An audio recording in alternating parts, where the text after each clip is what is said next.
পর কতটুক যে যন্ত্রণা, কতটুক যে কষ্ট আমি একটা মা জানি, আর কেউ জানে না। আমার বুকটা শূন্য হয়ে খালি করে দিছে। আমার পাখির মতো ছেলেটারে মারছে, আমার সোনার ছেলেটারে পাখির মতো গুলি করে হত্যা করছে। তো আমার মার ভিতরে রক্তক্ষরণ হয় সারাক্ষণ, যে এই বাংলার মাটিতে আমার ছেলের হত্যার বিচার এখনো হইতাছে না। আমি আমার ছেলের বিচার পাইতাছি না কেন?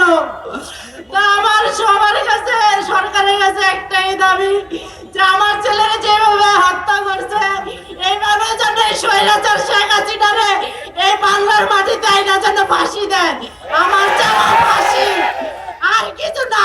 ও যেন বুঝতে পারে একটা মায়ের বুক খালি করলে ওই মাটা কতটুকু যন্ত্রণা দিয়া এখনো বেঁচে আছি আমি, তা যেন ওরে বুঝাই দেওয়া হয়। এই বাংলার মাটিতে যেন আইনা ওরে সর্বোচ্চ ফাঁসি দেওয়া হয়। আমার এতটুকু চাওয়া। আর এই বাংলার মাটিতে যেন কখনো কোনোদিন আওয়ামী লীগ যেন না আসতে পারে। আওয়ামী লীগ চিরতরে যেন যেন নিষিদ্ধ করা হয়। আওয়ামী লীগ আমরা নিষিদ্ধ চাই, নিষিদ্ধ চাই। আওয়ামী লীগ সারাক্ষণ নিষিদ্ধ চাই। আমাদের যন্ত্রণা, আমাদের যে কষ্টটা, আমাদের আকুতি, আমাদের যে কষ্ট বুক ফাটা, এই যে ঈদ গেল, ঈদের ভিতরে আমরা ছেলে ছাড়া আমি ঈদ করতে পারি নাই, আমার মুখে দিয়ে খাবার যায় নাই।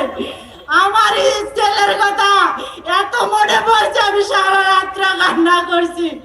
আমার এই যন্ত্রণা আমি কার কাছে বলবো? তো আমার যন্ত্রণাটা এতটুকু শান্তি হবে যেদিন শেখ হাসিনার বিচার হবে, যেদিন এই বাংলাদেশে বিচার পাবো, সব শহীদদের বিচার হবে। এই শহীদদের বিচার চাই।